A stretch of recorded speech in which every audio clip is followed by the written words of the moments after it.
Ya la tenemos a Delfina Rossi en línea. Delfina, muy buenas tardes. Aquí Camilo García y todo el equipo de Minutos Contados te saludan. ¿Cómo estás? ¿Qué tal, Camilo? Muy buenas tardes. ¿Cómo estás? Bueno, gusto en saludarte. Primero, empecemos con el plano internacional, que no solamente es de lo político, también lo político es económico. ¿Qué sensaciones por dentro te han ocurrido al ver el regreso de la democracia al país hermano de Bolivia, plurinacional de Bolivia? Bueno, la verdad que mucha alegría, sobre todo la verdad que a veces no lo dimensionamos, pero el reconocimiento que recibió nuestro presidente Alberto Fernández allí, bueno, demuestra la importancia de la decisión de haberle otorgado asilo político, ¿no?, a Evo Morales y a García Linera, y la verdad que feliz. Debemos reconocer también que el MAS tuvo que hacer un esfuerzo para sacar el 80% de los votos, ¿no?, para que esto suceda sin mayores inconvenientes. Pero lo que está claro es que cuando los pueblos ven sus instituciones, su democracia, sus derechos en riesgo, bueno, sucede esto, una contrarrevolución popular que le devuelve el poder al pueblo, ¿no? Y con respecto a las medidas económicas que tomó el gobierno nacional en el equipo, el Shaolin Martín Guzmán, como le dice Eduardo Aliberti, ¿qué te pareció? ¿Cómo impactaron, o por lo menos una sorpresiva resolución o efecto de sus medidas? Muchos o muy poca gente realmente pagaba ganador que esto surtiera el efecto que está surtiendo por el momento. ¿Cómo lees, Delfina, que sé que siempre estás muy atenta a todo lo económico y además es tu especialidad? Sí. Bueno, la verdad que el gobierno dijo que iba a gobernar la brecha y iba a intentar bajarla, y lo que vemos es eso, ¿no? Vemos que el dólar blue, ¿no?, el dólar paralelo, está a 151. Recordemos que hoy el dólar solidario, que es el oficial, de 84, ¿no?, más lo que pagamos de impuesto país, más el adelanto por ganancias, está 139. O sea, que ya la diferencia entre el solidario y el blue bastante chica, ¿no? Y el contado con liqui y el dólar bolsa se acercan mucho al dólar solidario, ¿no? Entonces estamos hablando de que hoy el dólar MEP está a 141 y el contado con liqui 147, y eso la verdad que habla muy bien de la política que está llevando adelante el gobierno, en el cual se disparó el tipo de cambio porque efectivamente redujo esto que llamábamos el parking en el contado con liqui, porque había fondos que habían entrado, fondos de inversiones que habían entrado con el gobierno de Mauricio Macri, que se sostuvieron ahí por diferentes acuerdos, etcétera, pero que claramente se querían ir de la Argentina como se fueron de todos los países emergentes, y el gobierno nacional lo que hizo es justamente gobernar esa situación heredada, no era la que nos hubiese gustado recibir, pero al mismo tiempo que sostuvo esa situación, de malestar, porque no es fácil gobernar con fondos de inversiones extranjeros que quieren hacer su negocio y que ese negocio de ellos desestabiliza el resto de la economía. Bueno, me parece que el gobierno está siendo exitoso en, sobre todo, sostener el tipo de cambio oficial y buscar una salida para que esos fondos se están yendo a partir de la compra de distintas licitaciones y de relajamiento, pero achicando esas brechas, y sobre todo lo más importante, y lo resalto nuevamente, es sin hacer una mega devaluación como nos tenía acostumbrado el gobierno de Mauricio Macri. Viste, Delfina, dieron un curso, un taller para educar financieramente sobre productos bancarios básicos a personas migrantes, refugiados, y al trabajar en el Banco Ciudad, proveniente del movimiento nacional del campo nacional y popular, ¿cómo es esta situación para vos, Delfina? Porque estás como que entre los lazos que se tiran de intergrieta y se establecen lazos de cooperación, de coordinación de tareas y demás, estás un poco que has cruzado el puente de la grieta en algún punto. Bueno, lo que pasa es que desde su creación, ¿no?, la Carta Orgánica del Banco Ciudad propone que justamente el jefe del gobierno de la ciudad ponga un director por la oposición, ¿no? Sugiere eso y así lo referenda la legislatura porteña. Entonces yo ocupo un lugar que en representación del Frente de Todos, por supuesto, que siempre lo ha tenido la oposición de Cava. Y en el Banco Provincia sucede algo similar, en donde la oposición también está representada en su directorio.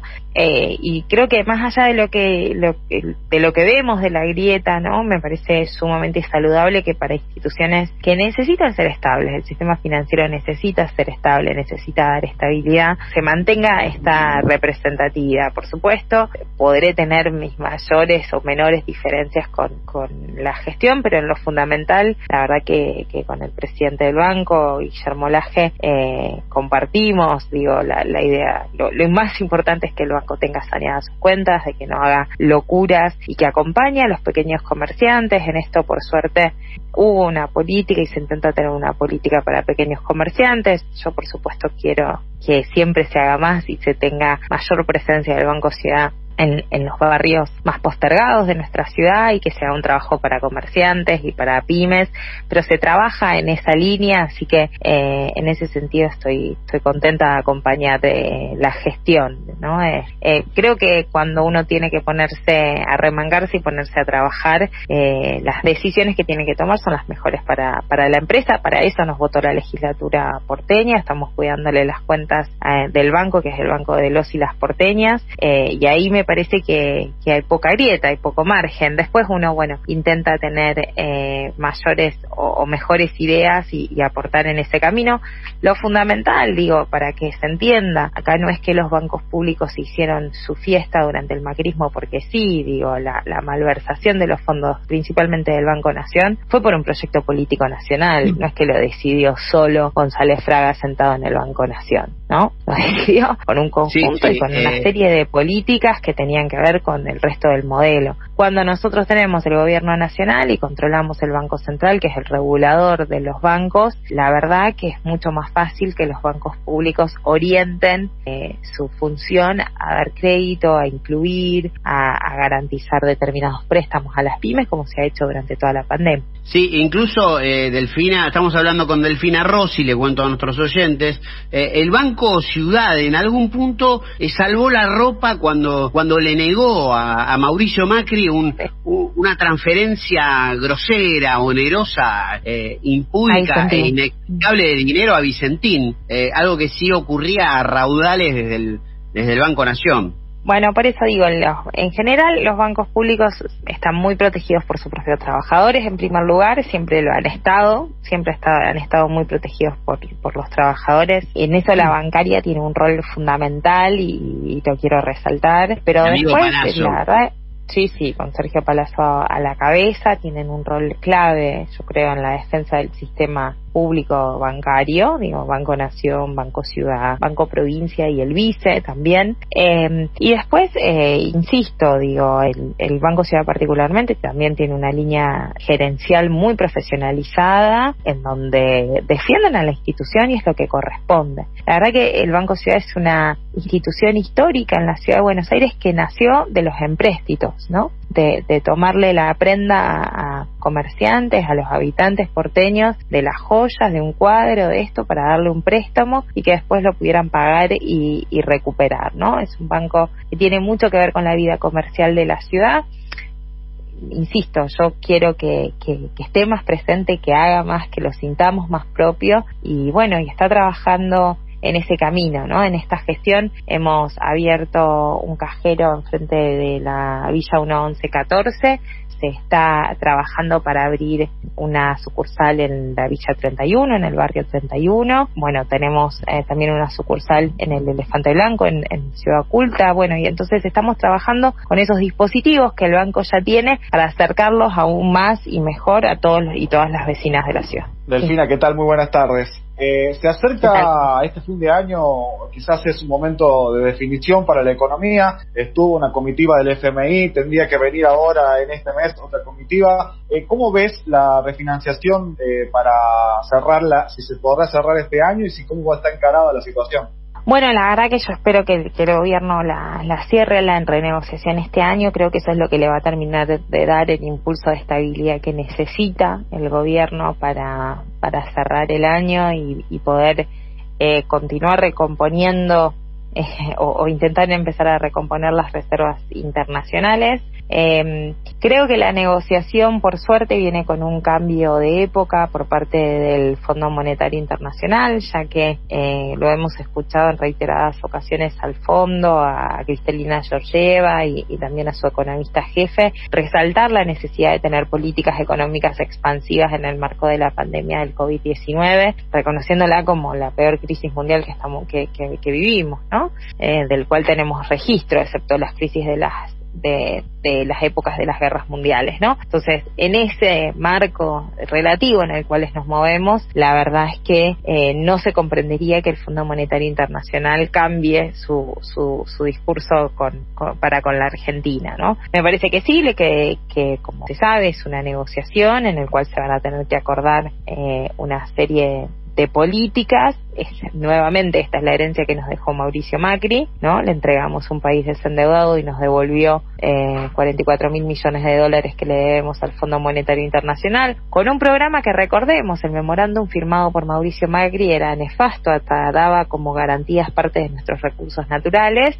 Bueno, yo creo que por suerte mostramos la voluntad popular y la capacidad de gestión también de nuestro gobierno al tener una exitosa renegociación de la deuda con los acreedores externos y también con la deuda privada, pero en manos de nacionales, y creo que eso le va a permitir tener una situación de fortaleza al equipo económico del gobierno nacional para poder acordar otro programa, un programa que priorice el bienestar de los y las argentinas, que quede claro que la Argentina para pagar tiene que crecer, y me parece que va a estar dada la negociación en ese marco. También tenemos la ventaja del cambio de gobierno en Estados Unidos. Recordemos que el gobierno anterior había sido quien impulsó este acuerdo desmedido, ¿no?, del FMI con la Argentina para garantizarle la reelección a Mauricio Macri, que finalmente no sucedió, ¿no? Era claro que los funcionarios de Donald Trump habían hecho una apuesta política utilizando las herramientas del FMI. Bueno, esperamos que la nueva administración de Estados Unidos entienda que ese mal manejo ahora no lo puede pagar el pueblo argentino. Delfina, ¿qué tal? Buenas tardes. Rodrigo Pozo te saluda. ¿Qué tal? ¿Cómo estás? Quería consultarte porque hace unos minutos habíamos repasado el titular, porque el gobierno va a llevar al Congreso una ley para que el endeudamiento en dólares tenga que ser aprobado por el Congreso. Así también los programas que se puedan llegar a pactar con el FMI. ¿Qué opinión te merece esta decisión? Bueno, me parece que esta es la antesala un poco de lo que venimos charlando. Yo insisto, creo que el gobierno ha sido muy prolijo y ordenado desde diciembre, cuando asumió, que ya envió, ¿no?, la ley de sustentabilidad de la deuda, y esto es una modificación y refuerza esta línea en donde se pactan ciertas condiciones y queda claro que el gobierno tiene intención de enviar el acuerdo con el FMI al Congreso para que sea referendado por el resto de los representantes de nuestro país, ¿no?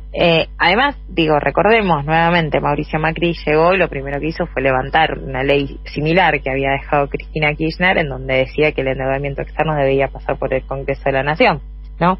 Entonces, me parece bastante lógico y normal que nuestro gobierno vuelva a proponer una ley de características similares, y que al menos sea nuevamente, ¿no?, el Congreso que lo tenga que levantar en caso contrario. Pero la verdad es que, dadas las consecuencias que estamos aún viviendo hoy de decisiones como la que tomó Mauricio Macri, creo que fue un lunes o un martes fatídico cuando nos anunció que volvía al Fondo Monetario Internacional y después nos propuso enamorarnos de Christine Lagarde, bueno, la verdad es que me parece sumamente lógico que esas decisiones no las pueda tomar de manera unilateral el Ejecutivo, sino que lo tenga que hacer con el acuerdo de nuestro Parlamento, ¿no? Muchísimas gracias por este contacto, Delfina. La verdad que apreciamos tu tiempo, que sé que debe ser muy valioso y debe estar cargada la agenda de tareas para hacer. Y por último, parafraseando el eslogan del Banco Ciudad, si la vas a hacer, hacela bien. Debe ser parte del compromiso que asumen propios y ajenos allí en el banco, ¿verdad?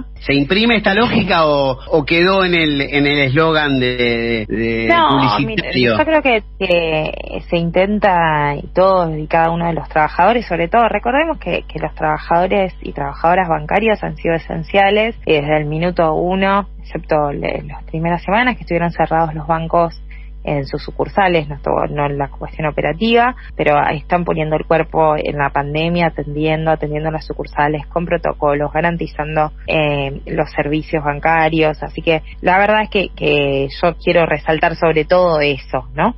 Más allá de que seguramente quienes nos escuchan han tenido dificultades para sacar un turno o por ahí quizás tuvieron una mala experiencia, pero la verdad es que sobre todo el banco lo sostienen sus trabajadores y trabajadoras, y han sido trabajadores que pusieron el cuerpo en las sucursales, abriéndolos, garantizando los servicios. Así que bueno, se trabaja con esa lógica y como vos comentabas antes, tenemos toda la intención de acompañar la Estrategia Nacional de Inclusión Financiera, y entre otras, una de las iniciativas es garantizar la bancarización de como decías, las personas migradas y refugiadas. Pero bueno, después también tenemos una pata muy fuerte en la cual estamos llevando adelante y desarrollando, que es todo el tema de línea de créditos para mujeres, entendiendo que la brecha que tenemos también las mujeres en el acceso al sistema financiero es importante, así que estamos poniendo al Banco Ciudad a trabajar en ese sentido. Y bueno, y esta semana lanzamos, un poco a consideración también de lo que proponía el Banco Central, una línea de inversión productiva para acompañar a las pequeñas y medianas empresas que empiezan a poder reactivar y a invertir. Bueno, vamos a estar acompañándolas con tasas preferenciales, con periodo de gracias, bueno, con todos los productos que son importantes. Y por suerte, el índice industrial nos muestra que tenemos interanualmente mayor crecimiento que los últimos, el mes anterior en la era de Macri. Aún nos falta recuperar todo lo perdido por culpa del COVID, pero yo la verdad es que las noticias de hoy, que el 90% de la tercera fase de Pfizer, de la vacuna de Pfizer contra el COVID dio bien, y bueno, tenemos noticias positivas hoy, vemos que las bolsas están reaccionando también de una manera positiva, así que esperamos que todo el esfuerzo de crédito que se pone a disposición de la producción y el empleo consigan eso, generar mejores condiciones de trabajo para todos y todas. Delfina, agradeciéndote muchísimo por este contacto, te hago la última pregunta, cortita y al pie. La semana pasada recibimos cierta preocupación, cierta mención de grupos de gente que se agrupó por haber sido en algún punto damnificados por el sistema de los créditos UBA. Algunos mencionaban que en su relación o su encuentro, algún encuentro con María Eugenia Bielsa, no hubieran sido del todo bien atendidos en sus reclamos. Desconozco la línea política de cada uno de estos grupos, pero sí es muy atendible el reclamo de que tal vez todavía el gobierno no tiene una solución para aquellos que han quedado atados o abrochados en el crédito UBA. ¿Qué solución se piensa para esto? Si están en algún tema con esta preocupación. Yo no tengo los últimos detalles, pero entiendo que el gobierno está un esquema, no se está actualizando los créditos UBA por el valor de la UBA, sino que hay un proceso que se está congelando. Igual yo creo que quizás lo que hace referencia es al conflicto de la Ciudad de Buenos Aires sobre Estación Buenos Aires, que son créditos en UBA, pero es sobre el otorgamiento de vivienda a procrear, que en realidad la hace el IBC en Estación Buenos Aires, que es un proceso que quedó un poco trabado por los cambios de gestión y porque, bueno, no estaba del todo claro cómo se tenía que otorgar, y porque en medio de la pandemia también hubo una desactualización de eso. En eso, Estación Buenos Aires, que son justamente son entregas de vivienda a procrear con crédito UBA que da el Banco Ciudad. Bueno, nosotros como banco estamos trabajando fuertemente tanto con Procrear como con el IBC para que se entreguen efectivamente las viviendas, ¿no? Ahí hubo un proceso de burocratización que la verdad que se hizo mucho más lento, y sí es verdad que muchas familias pretendían o tenían expectativas de que sus viviendas se les entreguen en marzo, abril, y muchas todavía no las tienen. Estamos intentando garantizar que se haga desde nuestro lugar, pero es cierto que hay un reclamo en lo cual muchos tienen derecho a estar enojados con el procedimiento. Delfina Rossi, porteña por elección, feminista, directora del Banco Ciudad, docente de Economía de UNDAB. Muchísimas gracias por este tiempo en su tarde, muchas gracias. No, por favor, gracias a ustedes, hasta luego. Minutos contados, el repaso veloz de una jornada feroz.